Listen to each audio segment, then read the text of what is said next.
자, 문재인 대통령의 친서를 교대한 대북 특사단이 평양에 도착했을 것으로 보이는데요.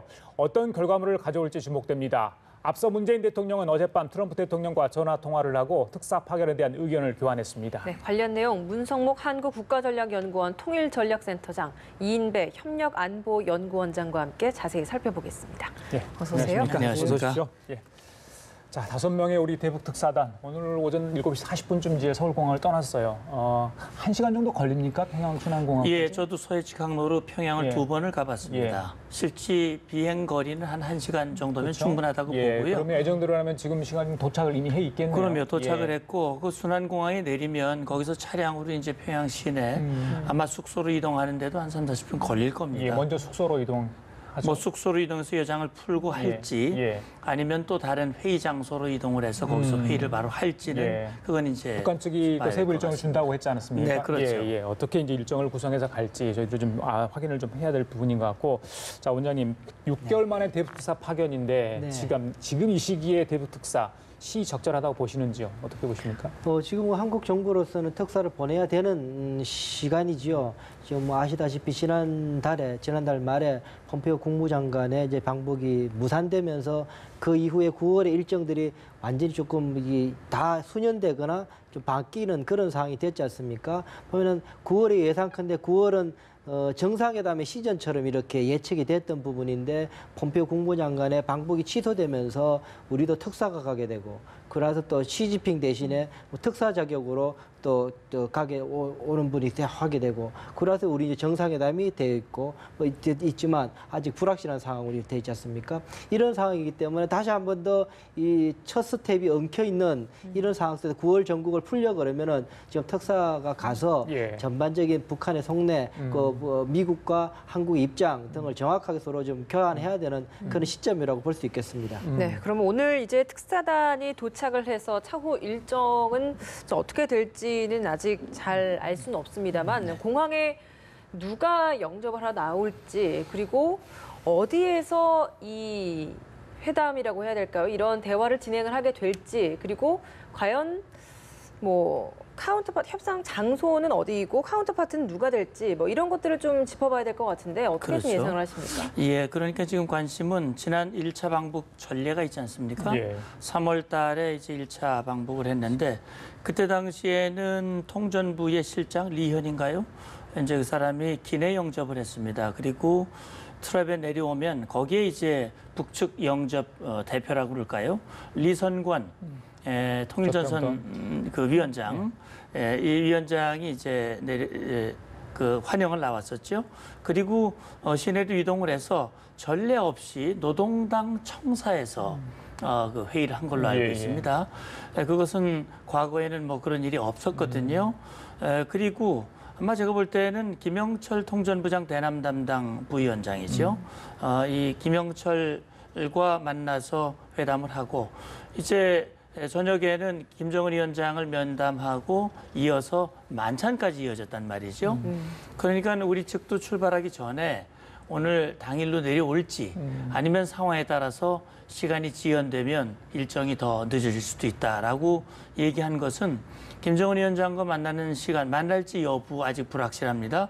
근데 만나게 된다면 몇 시에 만날지, 또 만찬할지 안 할지 그런 거에 따라서 오늘 당일 복귀할지 아니면 더 늘어날지 이제 이것이 관심사라고 볼 수 있겠죠. 우선 보면 김정은 위원장 만나는 거는 이 미 백악관에서 그 보도자를 내면서 우리 대통령께서 김정은 위원장을 만나러 이제 특사를 보냈다라고 이야기했다라고 이야기를 하는 바람에 뭐 조금 더 어쨌든 공개하기는 사실 뭐 의전상 어려운 부분이 있지만 그 확률은 높아지게 좀 보이는 부분이 있고요. 제가 주목하는 부분 중에 하나는 와서 이성건 영접하고 나면 김영철 위원장 이제 부위원장을 만나서 지난번에 그 이야기를 했었고 협상을 했었는데요.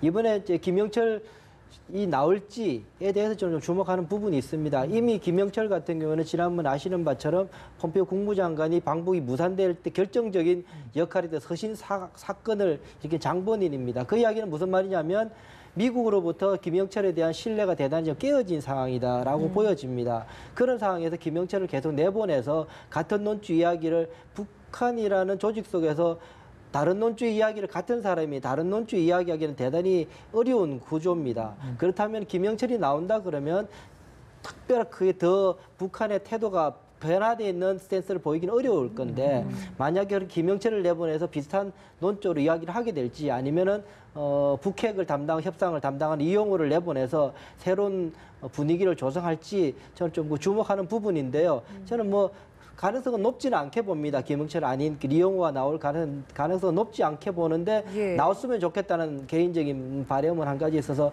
계속 주목하게 보는 그런 부분입니다. 그러면 김영철이 나와서 논조를 만약에 바꾼다라고 한다면 굉장히 북미 대화의 뭐 전환점이 된다라고도 해석할 수 있는 대목입니까? 중요하죠. 그 부분입니다. 사실은 이번에 특사 가서 해야 될 일 중에 하나가 가장 바라고 있고 간절한 마음이라고 임 실장이 이야기하는 것처럼 그거죠. 사실은 이 김영철이든 아니면 사실은 김정은 위원장이 이야기를 해야 되는 상황인데요. 어느 정도 수준에서 지금의 북한이 종전선언 후 이 검정, 신고 이야기를 하고 있는 상황인데 이것을 어느 정도 바꾸어서 이야기를 할 것인지 태도 그것을 입장 변화가 없으면은 물꼬를 터기가 우리 한국 정부로 대단히 어려운 상황입니다. 그 부분이 어떻게 풀 건가가 이번에 가장 중요한 문제입니다. 그 다음에 실제로 제 생각에는 이번에 정의용 실장이 이야기한 것 중에 뭐냐면 첫 번째가 정상회담 변화가 없으면은 물꼬를 터기가 우리 한국 정부로 대단히 어려운 상황입니다. 그 부분이 어떻게 풀 건가가 이번에 가장 중요한 문제입니다. 그 다음에 실제로 제 생각에는 이번에 정의용 실장이 이야기한 것 중에 뭐냐면 첫 번째가 정상회담 일정을 잡겠다. 두 번째가 이 판문점 선언에 대한 이항에 대한 그 일정을 더 약속을 더 하겠다. 세 번째가 공간 평화 체제와 비핵화 문제를 논의하겠다. 이렇게 이야기를 했거든요. 사실은 시기적으로는 지금 특사가 가야 된다는 건 동의합니다만 의제를 저는 좀 바꿔야 되지 않겠냐 생각이 듭니다. 첫 번째가 비핵화 문제입니다. 비핵화에 대한 문제가 풀리지 않는 한 정우영 실장이 목표를 하고 있는 첫 번째, 두 번째 이야기는 풀리질 않습니다. 예. 오히려 협상론적으로 본다면 첫 번째, 두 번째 정상회담 일정이나 판문점 이행에 관한 부분은 포기하더라도 첫 번째를 지금은 중점 핵심적으로 다루는 것이 맞다라는 생각을 해보게 됩니다. 그래요. 위원장께서 뭐 여러 가지를 좀 정리를 해주셨는데 일단은 김정은 국무위원장을 이 특사단과 만날 가능성이 높아 보인다. 아직 확정된 건 아닙니다. 네. 그리고 이제 특사단 임무와 관련해서 한 3가지 정도 되는데 그중에 비핵화 관련 부분이 굉장히 중요하다 이런 말씀이신 것 같아요. 관련해서 비핵화 얘기를 했으니까 그러면 중재를 해야 되는데 어떤 중재안을 가지고 갈 건가? 이전과 다른 뭐가 나올 건가? 뭐 여러 가지 지금 관측들은 있습니다. 우리 센터님 어떻게 예상을 하십니까? 그러니까 지금 사실 이렇게 국면이 꼬이게 된 것은 저는 북한이 결국 상황을 이렇게 만들고 있다라고 저는 봅니다. 결국은 지난번 고위급 회담에서 이 남북 정상회담 이건 이미 4.27 선언에 합의가 된 거거든요. 물론 일정이 박혀 있는 건 아니지만 그러나 보통 고위급 회담에서 정상회담 날짜를 정하도록 돼 있는데 날짜가 안 정해졌단 말이죠. 물론 여러 가지 요인으로 해석할 수 있습니다만 어쨌든 날짜를 정하지 못했다는 이유는 뭔가 그 배경이 있다는 거거든요.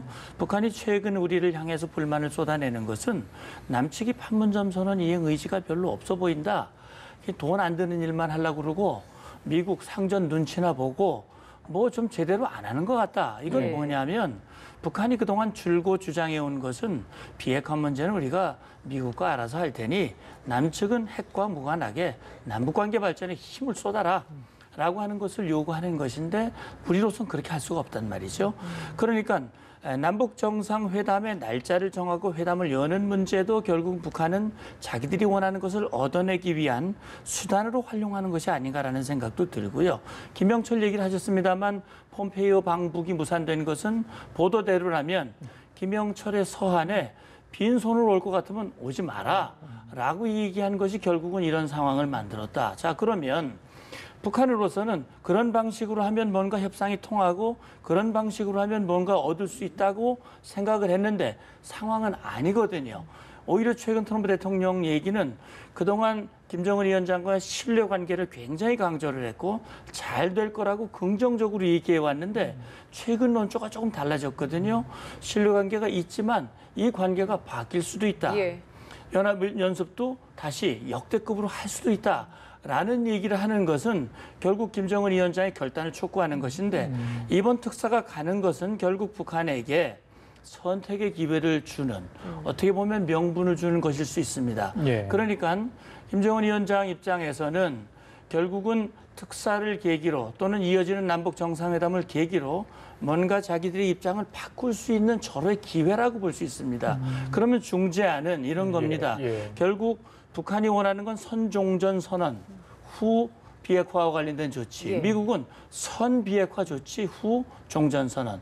그러면 양쪽의 입장을 생각해서 중재안을 내야 되는데 예. 미국도 어느 정도 만족할 수 있고 북한도 만족할 수 있는 이런 안을 가지고 이제 갈 거란 말이죠. 예. 저는 뭐 확인한 건 아닙니다만 적어도 중재안의 내용을 한미 간에 조율했을 가능성도 있다고 봅니다. 그리고 그 정도라면 우리가 기대할 수 있다. 또 트럼프 대통령 어제 통화할 때 문재인 대통령에게 좋은 성과를 기대하고 설명을 해달라. 그렇습니다. 네 얘기한 것은 예. 아마 그런 기대감이 있는 것 같아요. 그래서 적어도 비핵화에 대한 본격적인 조치, 다시 말하면 미국과 국제사회가 북한이 비핵화를 하긴 하겠구나라고 하는 신뢰를 갖는 그런 내용. 그리고 이제 북한의 관심이 종전선언이니까 그것과 함께 전체적으로 비핵화에 대한 로드맵과 신고 조치 그런 것과 종전선언이 함께 이어지는 그런 중재안이 나왔으면 전 좋겠다고 생각이 되고요. 아마 오늘 그런 내용이 모두 담길지 아니면 그런 기회를 정상회담 때 그런 결정을 하는 것으로 좀 미룰지 그건 좀 지켜봐야 될 것 같습니다. 예. 그 한 언론에서 이야기하고 있는 것 중에 하나가 그런 거였습니다. 그러니까는 김정은 위원장 우리 중재안이 그러니까 특정 일정한 시점을 기한 내에 북한의 선제적 조치를 한다 하는 것에 대한 구두 약속을 받아오면 그걸 가지고 이제 우리 특사는 미국에 가서 종전선언에 대한 보다도 확실한 약속을 받아서 이제 엮겠다라는 것이 이제 지금의 상황인데 누차 제가 말씀드린 것처럼 그 안은 가장 합리적인 해법이라고 저는 생각을 합니다. 먼저 북한의 확실한 약속을 받고 그걸 가지고 미국으로 하여금 설득을 다시금 해내서 폼페오 일정을 다시금 성사시키는 방향으로 가는 것이 그나마 지금으로서 뚫어낼 수 있는 방법이다라는 생각을 해보게 됩니다. 예. 그 선 비핵화 조치가 이 단계적 핵 리스트 제출을 말하는 겁니까? 그렇죠. 예. 실제 선비핵화 조치라고 하는 거는 북한의 생각은 자기들이 핵실험과 미사일 발사도 안 했고 그다음에 풍계리 핵실험장 폐기도 했고 또 동창리 미사일 엔진 실험장도 해체했고 예. 따라서 자기들은 비핵화와 관련해서 할 만큼 했다. 그래서 그동안 북한이 줄곧 얘기했듯이 단계적 동시적 조치 그런 원칙에 따라서 이제 미국도 거기에 따라서 종전선언을 해야 된다. 이건 미국이 화답을 해야 된다라는 그런 입장이고 미국의 입장은 지금까지 북한이 한 것은 그건 비핵화의 모양새는 냈지만 본격적인 비핵화는 아니다. 예. 우리가 비핵화를 얘기하는 것은 신고, 검증, 회기입니다. 그러니까 신고라고 하는 것이 비핵화의 출발이라고 봤을 때 신고조차도 돼 있지 않는 그런 상황에서 그걸 비핵화라고 말할 수는 없다. 예. 따라서 적어도 신고라고 하는 것이 이루어져야 종전선언을 얘기할 수 있는 여건이 될 수 있다라고 하는 것이 예. 지금 미국의 입장으로 저는 이해하고 있습니다. 이번에 보면 이제 대통령께서 어젯밤에 트럼프 대통령하고 통화를 했지 않습니까? 그러면은 백악관에서 밝힌 통화 내용에 나온 내용 중에 하나가 뭐냐면은 완전하고 최종적인 검증 가능한 비핵화에 대해서 그 노력에 대해서 대통령과 논의를 했다. 그런 말하고 우리는 그 이야기를 하진 않았는데요. 그렇게 되어 있습니다. 그 이야기는 무슨 말이냐면 여전히 미국의 입장에서는 이 검증 문제에 대해서 좀 핵심적으로 잡고 있다는 것이고 그런데 문제는 이제 핵 리스트를 북한이 내게 될 때 북한이 전형적으로 해왔던 협상 전술 중에 하나가 이렇게 살람이라고 그럽니다. 이렇게 잘게 쪼개게 되는데요. 사실 이 핵 리스트 보고 신고하게 될 때도 그 리스트에는 대단히 많은 종류가 포함되어 있습니다. 핵심적으로는 핵 물질과 핵 무기에 대한 리스트가 있을 것이고 또 아주 이 미래 핵과는 문제는 지금 핵 시설이 어디에 있는지 무엇이 있는지 에 대한 신고도 있는데 아마 북한 같은 경우에는 핵시설 정도가 어디 있는가는 이번에 제출하고 그다음에 또 차차차차 끝더버리게 되면은 핵무기가 우리가 얼마나 가지고 있는가까지 신고하는 쪽으로 이걸 또 단계적으로 나누는 것을 좀 선호하고 있다는 이야기가 들리고 있거든요. 예. 대단히 위험합니다. 그다음에 이게 다 세월로 벌어지게 되고 이 트럼프 대통령 임기는 벌써 반이 지나고 있는 상황이거든요. 그런 상황이라면 대단히 미국으로서는 지금 촉박한 시간에 여러 가지 해야 되는 상황이고 이 임기가 없는 북한 지지도라서는 그 협상 포뮬러가 가장 유리한 사항이고 이것을 우리 한국 정부가 어느 정도까지 좁힐 것인가가 이번에 특사 방북의 중요한 숙제가 될 것 같습니다. 예. 구두 약속을 하고 나서 그 구두 약속을 가지고 미국을 방문해서 종전선언에 대한 일종의 또 약속을 얻어낸 다음에 그 다음에 또 이제 폼페이오 장관의 방북을 추진하겠다라는 방법을 좀 이야기를 해주셨었는데 이 구두 약속이라고 한다면 사실 6.12 북미 정상회담 때 서로 북한의 비핵화에 대해서 약속을 한 이후에 사실 좀 더 비판적으로 바라본다면 한 발 더 나아간 게 없다라고 바라보는 시각도 있을 거거든요. 만약 그냥 그럼요. 구두 약속으로만 이야기를 한다면 그러겠죠. 그럼에도 그게 일종의 성과가 있다라고 볼 수 있을까요? 예, 그러니까 이제 이번 들고 가는 중재안이 정확히 뭔지는 알 수는 없습니다. 그러나 어쨌든 그동안 북미 간 협상 과정에서 비핵화를 위한 구체적인 가장 중요한 건 로드맵이거든요. 일정표입니다. 전체적인 일정표, 예를 들어서 몇 년 이내에 언제까지 어떤 단계를 거쳐서 한다. 그것이 나오면 거기에 맞게 북한이 원하는 체제 보장과 북미 관계 개선이라고 하는 전체적인 틀이, 그림이 그려져야 되는데 그게 안 돼 있거든요. 예. 그러면 이번에 중재안을 어떤 내용인지는 모르지만 그걸 가지고 가서 북한에게 설명을 해주고 이 정도면 내가 받아들이겠다라고 약속을 한다면 적어도 김정은 위원장이 우리 특사에게 그 중재안을 받아들일 준비가 돼 있고 폼페이오가 다시 방북을 한다면 또는 다시 북미 간 협상이 재개된다면 그걸 수용을 하겠다라고 확실하게 약속을 한다면 그건 상당히 진전된 거라고 볼 수 있겠죠. 그럼 왜냐하면 그 약속은 결국 김영철 얘기하고는 전혀 다른 거거든요. 김영철은 종전선언을 해야 뭘 할 수 있다라고 얘기를 했는데 그게 아니고 이건 내가 받아들일 수 있다. 협상만 재개되면 진전할 수 있다라고 하는 그런 분명한 약속이고 그것을 우리 정 실장이 예를 들어 미국을 방문해서 또는 문 대통령이 트럼프 대통령과 통화를 통해서 이것이 전달이 되고 북미 간의 교착 국면에 있는 협상이 재개가 되면서 다시 굴러가게 된다면 그건 진전되는 것이고 역시 우리의 관심은 그렇습니다. 비핵화, 미국도 그렇죠. 비핵화의 진전이 없는데 남북 관계가 앞서가는 것은 바람직하지 않고 그것은 비핵화에 오히려 장애물이 될 수 있다라고 하기 때문에 이번 특사 또는 추가적으로 이어질 남북 정상회담에서 비핵화는 안 되는데 남북 경협이라든지 북한의 요구를 들어주는 그런 형태가 되는 것은 사실은 한미 간의 관계에도 문제가 생길 수가 있는 거거든요.